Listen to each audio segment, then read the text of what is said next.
el único motivo para vivir. Eres tú, mi Señor, mi única verdad está en ti, eres mi luz y mi salvación. Bendiciones, apreciados hermanos. La Corporación Renovación Carismática Católica y la Escuela de Misioneros Juan Pablo II continúan compartiendo con ustedes las enseñanzas del curso El Poder de la Oración de Intercesión. Hoy meditemos el tema El carisma de obrar milagros.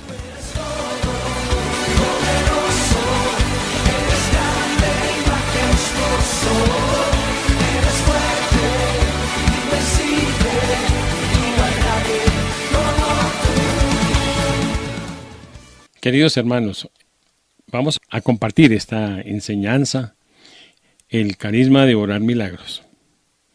Antes de adentrarnos en sí en lo que realmente significa el poder de los milagros, vamos a pedirle al Señor que nos regale la luz, la gracia del Espíritu Santo. Invocamos la presencia del Espíritu Santo para que sea Él quien nos guíe, quien nos ilumine. Digámosle: ven Señor, entra en mi corazón, entra en mi mente. Toma el poder y el control de mis pensamientos, de mis sentimientos. Utiliza mi boca, mi lengua. Pon en mi mente tu palabra, Señor, para que mi lengua sea quien la pronuncie, porque tú lo quieres hoy, Señor. Que se haga tu santa voluntad, mi Señor, y que tu palabra sea luz del mundo, sea luz para nosotros, para todos, tanto para mí como para los hermanos que me escuchan, que sean luz para la Escuela de Misioneros Juan Pablo II, para la Renovación Carismática Católica, para todos los hermanos en la fe que nos escuchan en las diferentes regiones del departamento de Boyacá. Hermanos, la palabra milagro está definida, este vocablo, como un hecho o un acontecimiento de manera maravillosa y extraordinaria, que no puede explicarse o argumentarse por leyes naturales, es decir, por el método científico. ¿Qué significa el método científico? La ciencia tiene sus propios métodos para comprobar cuando una situación cambia de una manera, dijéramos, natural, de manera normal. Y es muy rigurosa y tiene sus propios métodos para que se demuestre esto y se ha tenido como conocimiento para la humanidad. En este caso, como lo acabamos de decir, el milagro es un hecho o un acontecimiento de manera maravillosa y extraordinaria que no puede explicarse ni argumentarse por leyes naturales. Y se le atribuye a la intervención directa de Dios, es decir, que tiene procedencia divina. Es un suceso y obra rara, excepcional, maravillosa, impresionante y extraordinaria. En uso poco frecuente, ofrenda dedicada a Dios y a los santos y los personajes religiosos. La palabra milagro, antiguamente miraglo, encuentra su origen en el latín, palabra derivada del verbo mirari, que significa admirarse, o contemplar con admiración o con asombro o con estupefacción. Se llama milagro a un evento atribuido a la intervención divina. Así también lo define el diccionario de la Real Academia de la Lengua Española. Es una intervención sobrenatural de origen divino. Es así como desde el punto de vista etimológico, la palabra milagro no dice relación necesariamente con una cierta intervención divina, sino que se liga al asombro ante lo inefable, tal como lo plantean estos conceptos y definiciones del diccionario latino. Según el cristianismo, un milagro es en sí un hecho sobrenatural en el cual se manifiesta el amor de Dios hacia los seres humanos. En el caso del Nuevo Testamento se encuentra una gran cantidad de milagros, principalmente aquellos realizados por nuestro Señor Jesucristo cuando Él estuvo de paso por la tierra. Decimos cuando Él vivió de cuerpo real, como nosotros, persona como nosotros, hace 2000 años.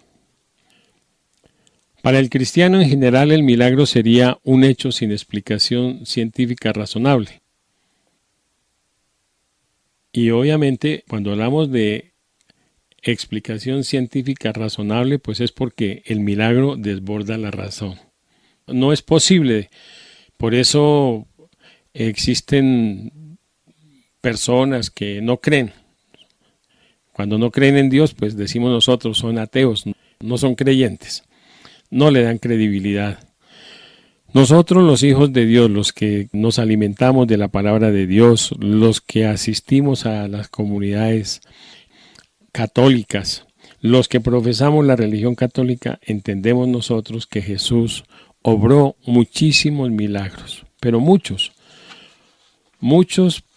es que los que la palabra nos presenta, pues es un esquema de la palabra de Dios, es todo real, es todo cierto. Pero seguramente quedaron por fuera muchos milagros que Él obró en su paso terrenal y que no están registrados en la palabra. El carisma de obrar milagros es un poder especial, el poder que obra signos, prodigios, curaciones, señales y milagros. Viene directamente de Dios Padre, de Jesucristo nuestro Señor y de la fuerza del Espíritu Santo. San Pablo de Tarso presentó el carisma de obrar curaciones y el poder de obrar milagros como precedente del Espíritu de Dios y destinados al bien común.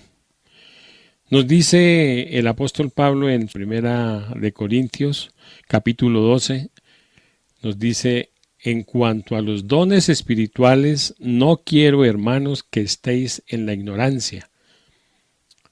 A cada cual se le otorga la manifestación del Espíritu Santo para provecho común, porque a uno se les da por el Espíritu palabra de sabiduría, a otro palabra de ciencia según el mismo Espíritu, a otro fe en el mismo Espíritu, a otro carisma de curaciones en el único Espíritu, a otro poder de milagros.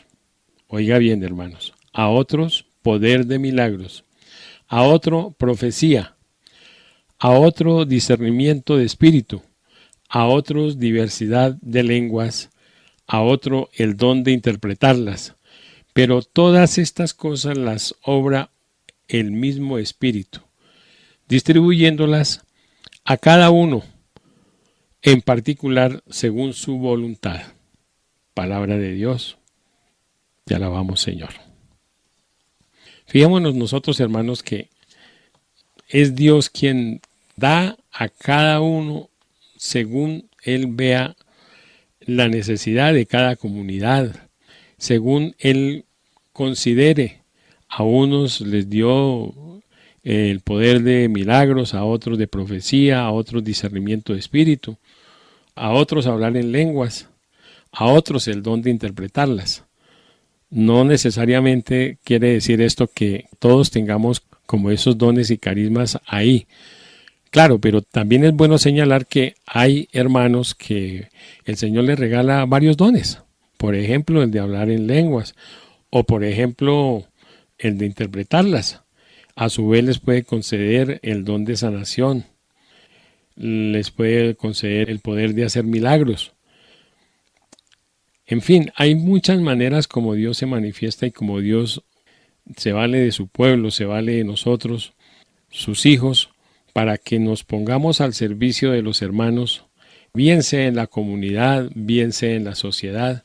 En fin, es la misericordia de Dios la que determina de qué manera Él hace presencia en cada uno de nosotros y en cada una de nuestras comunidades. Hay un recuento muy bonito, es un poquito extenso, pero vamos a compartirlo porque muchas veces nosotros como que nos quedamos cortos para expresar lo que textualmente el Señor nos dice y nos habla a través de su palabra. Yo voy a tomar de la palabra de Dios Hechos 12, del 1 al 18. Es para que miremos el poder de la oración, queridos hermanos. Entonces quiero que ustedes conmigo, los que tienen allá su Biblia, la abran, Hechos 12, y hagan conmigo esta lectura del versículo 1 al versículo 18. Y ustedes van a encontrar ahí, como les dije en algún momento, esto es un pozo de sabiduría, es un pozo de conocimiento. Ahí está la respuesta que Dios nos da a tantas incógnitas que nosotros tenemos a veces en la vida. Nos dice el Señor, persecución y liberación de Pedro, así. Por entonces el rey Herodes inició una persecución contra algunos miembros de la iglesia. Mandó ejecutar a Santiago, hermano de Juan, y viendo que de este modo de proceder agradaba a los judíos, se propuso arrestar también a Pedro. En aquellos días se celebraba la fiesta de Pascua, así que lo detuvo, lo metió en la cárcel y encomendó su custodia a 4 escuadrones de soldados, con intención de hacerlo comparecer ante el pueblo después de la Pascua. Mientras Pedro estaba en la cárcel, la iglesia oraba sin cesar a Dios por él. La noche anterior al día en que Herodes pensaba hacerlo comparecer, estaba Pedro durmiendo entre 2 soldados, atado con 2 cadenas, mientras 2 guardias vigilaban la puerta de la cárcel. En esto, el ángel del Señor se presentó y un resplandor iluminó la celda. El ángel despertó a Pedro tocándolo en el costado y le dijo: «Rápido, levántate». Y las cadenas se le cayeron de las manos. El ángel le dijo: «Vístete y ponte las sandalias». Pedro lo hizo así, y el ángel le dijo: «Cúbrete con tus manos y sígueme». Pedro salió detrás de él sin darse cuenta de que era en realidad aquello que sucedía por intervención del ángel. Pensaba más bien que se trataba de una visión. Después de pasar la primera y la segunda guardia, llegaron a la puerta de hierro que da a la calle, y se le abrió sola. Salieron y llegaron al final de la calle. De pronto el ángel desapareció de su lado, y Pedro, volviendo en sí, dijo: «Ahora me doy cuenta de que el Señor ha enviado a su ángel para librarme de Herodes y de todo lo que los judíos tramaban contra mí». Cuando cayó en la cuenta de lo sucedido, fue a casa de María, la madre de Juan, llamado Marcos, donde había bastante gente reunida en oración. Llamó a la puerta de entrada y acudió una criada llamada Rosa. Al reconocer la voz de Pedro, sintió tal alegría que en lugar de abrir, regresó corriendo a anunciar que Pedro estaba en la puerta. Le dijeron: «Estás loca». Pero ella insistía en que era de verdad, y ellos decían: «Debe ser un ángel». Como Pedro continuaba llamando, le abrieron por fin, y al verlo, se quedaron asombrados. Él les hizo señas con la mano para que se callaran y les contó cómo el Señor lo había sacado de la cárcel, y añadió: «Comuníquenselo a Santiago y a los hermanos». Después salió y fue a otro lugar. Palabra de Dios. Entonces, hermanos, nos damos cuenta el poder tan grande que tiene la oración. Por eso, en este pasaje de Hechos de los Apóstoles, nos dice: mientras Pedro estaba en la cárcel, la iglesia oraba sin cesar a Dios por él. Y el ángel del Señor justamente rompe los grilletes, rompe las cadenas, abre la cárcel, lo libera. Y yo creo que mis palabras dicen menos de lo que acabamos de escuchar. Aquí lo que debemos resaltar nosotros es que el poder de la oración es tan grande que abre las puertas para que los milagros ocurran y sucedan. Y cuando ocurren y suceden los milagros, pues tenemos nosotros que entender y reconocer que es la presencia del Dios vivo, del Dios Padre, Dios Hijo y Dios Espíritu Santo. Él es el que actúa y hace los milagros. Aquí destacamos el poder de la oración de intercesión que obra milagros. El poder de Dios se muestra en el milagro, directamente o a través de su propia acción, de manera inmediata, así como ocurrió con la liberación de Pedro. O puede ser de manera no inmediata, sino mediáticamente, es decir, pasado un tiempo o por ciclos. Es decir, Dios es el único que sabe cómo, dónde y en qué momento y cómo se tiene que suceder el milagro. A través de criaturas como medios o instrumentos, y esas criaturas o esos instrumentos pues somos sus servidores. En el caso de la Escuela de Misioneros pues somos nosotros sus servidores, y no es el misionero, aclaro una vez más, el que hace el milagro. Tengamos muy presente esto, no es Dios Padre, Dios Hijo y Dios Espíritu Santo quien por su infinita misericordia hace y obra los milagros. Nos dice en Hechos 1:8, también dice, pero cuando el Espíritu Santo venga sobre vosotros, recibiréis poder y saldréis a dar testimonio de mí en Jerusalén, en toda la región de Judá, en Samaria y hasta las partes más alejadas de la tierra. Esto nos dice también en Hechos de los Apóstoles, que el poder nos lo da directamente Dios a través del Espíritu Santo. Recibiréis poder, nos enfatiza Él en su palabra. Y ese poder pues es única y exclusivamente de Dios, de nadie más viene ese poder. Él es el único que tiene todo poder en el cielo y en la tierra. Hermanos, vamos a compartir por este medio la palabra que nos da el Señor en Mateo 15, 22, 28. Como un ejemplo extraordinario, y nos vamos a referir a la sanación de la hija de la mujer cananea. Dice que una mujer cananea que llegaba de ese territorio empezó a gritar, Señor, Hijo de David, ten compasión de mí. Mi hija está atormentada por un demonio.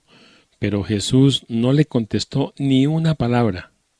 Entonces sus discípulos se acercaron y le dijeron, atiéndela. Mira cómo grita detrás de nosotros.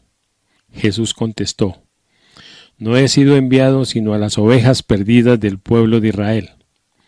Pero la mujer se acercó a Jesús y puesta de rodillas le decía, Señor, ayúdame. Jesús le dijo, no se debe echar a los perros el pan de los hijos. La mujer contestó, es verdad, Señor, pero también los perritos comen las migajas que caen de la mesa de sus amos. Entonces Jesús le dijo, mujer, qué grande es tu fe, que se cumpla tu deseo, y en aquel momento quedó sana su hija.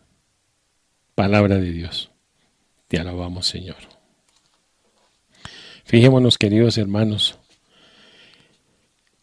cómo el Señor nos demuestra una vez más que su misericordia es infinita, que Él tuvo una inmensa compasión, Él se compadeció del sufrimiento de todos nosotros. Y aquí en este pasaje nos muestra la grandeza del Señor, la grandeza de su misericordia.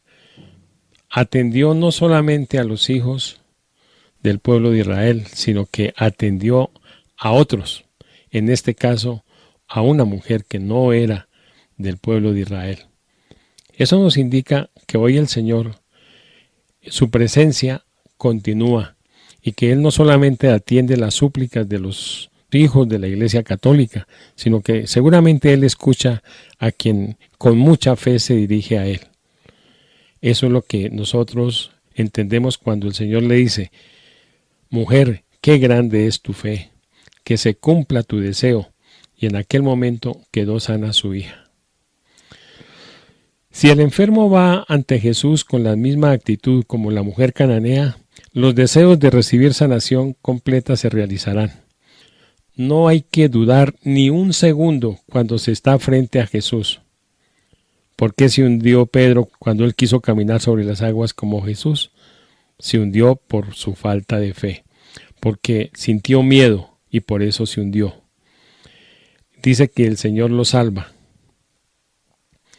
Ahí, es decir, y si nos pusiéramos nosotros a analizar detenidamente el texto y el contexto de los acontecimientos de los milagros del Señor, pues nos vamos a encontrar de que la fe es un pilar fundamental para obtener sanación. El enfermo debe estar 100% convencido de que va a ser sano o va a ser sanado. Si realmente nos falta la fe, no va a ocurrir el milagro. Por eso el Señor en algún pasaje de la palabra nos dice, si tu fe fuera como del tamaño de un granito de mostaza que casi es imperceptible, con esa fe le diría a la montaña, córrete, y la montaña se correría.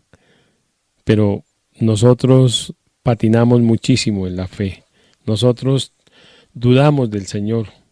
Lamentablemente a veces le damos trascendencia a cosas banales, a cosas del mundo, menos a la palabra de Dios. Qué interesante cuando muchos pacientes van a ver al médico de confianza y después de hacerlo, de haberse hecho los exámenes requeridos, salen de sus consultorios con una gran esperanza, pero con Jesús es diferente. Al confiar plenamente en Él, no solo hay esperanza, sino que se encuentra con Él. En Él, la sanación inmediata, pues la visita que le hacemos al médico hay que pagarla, mientras que la visita que le hacemos al Señor, Él no cobra nada. Además hay que comprar los medicamentos, mientras que con Jesús no hay que ir a comprar ningunos medicamentos ni al consultorio. Él personalmente atiende el llamado. Él viene a visitarnos a nuestros propios hogares. Y como dije, su consulta y los medicamentos que Él nos da son totalmente gratis. Además, si fuera eso, solamente eso, diríamos nosotros que son de la mejor calidad y efectividad, siempre acompañada de amor. Jesús felizmente se hace responsable de los resultados de cada sanación. Es la mayor expresión de la crucifixión, muerte y resurrección de nuestro Señor Jesucristo. Él dio su vida por nosotros. ¿Qué no hace por nosotros el Señor?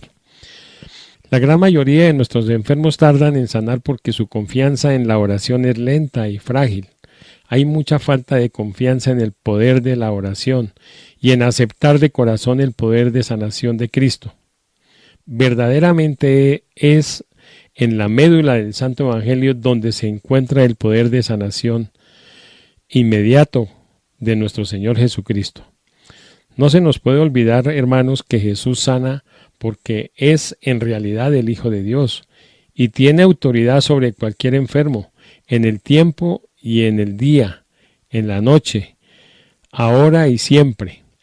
No se nos puede olvidar que Jesús sana porque tiene todo poder y a Él se le ha dado todo poder en el cielo y en la tierra.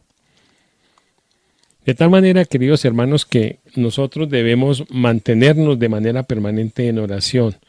Recordemos que el canal de comunicación con el Señor es la oración.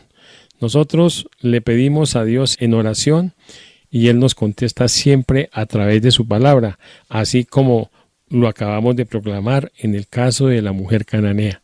Él nunca da oídos sordos, Él siempre nos escucha, siempre. Si algo no ocurre es porque nos falta fe, porque no creemos plenamente en Él.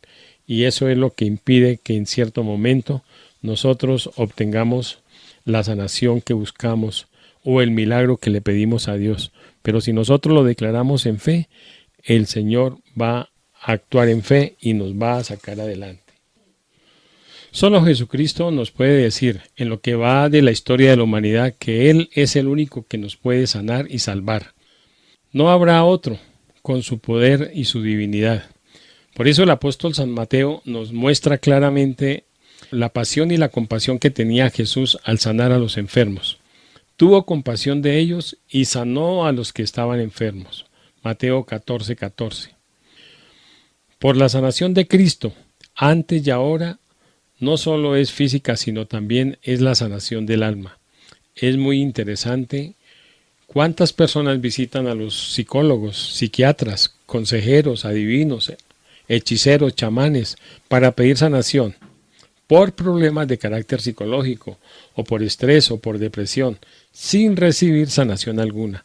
Solo, como diríamos nosotros, pañitos de agua tibia o curaciones temporales. Pues desafortunadamente hay que advertir que en el proceso de sanación, el que cree en el poder del hombre rechaza rotundamente el poder del Hijo de Dios.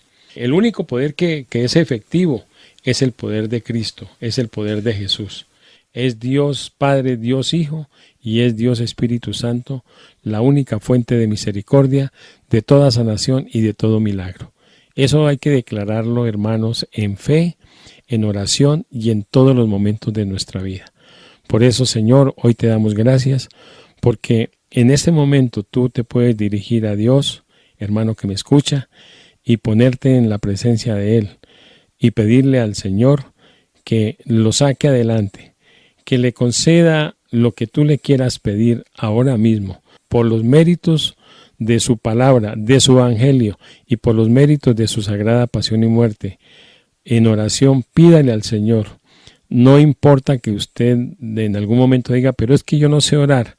Hermano, abra la palabra de Dios y ahí encuentra que en la lectura es una manera de orar y de dirigirnos a Dios. En la lectura de la palabra de Dios. No se preocupe. Dios conoce el corazón a profundidad de cada uno de nosotros. Gracias, hermanos, por compartir y por aceptarme y compartir esta palabra que el Señor ha puesto en nuestros corazones a través de este medio y en este programa. Hasta pronto.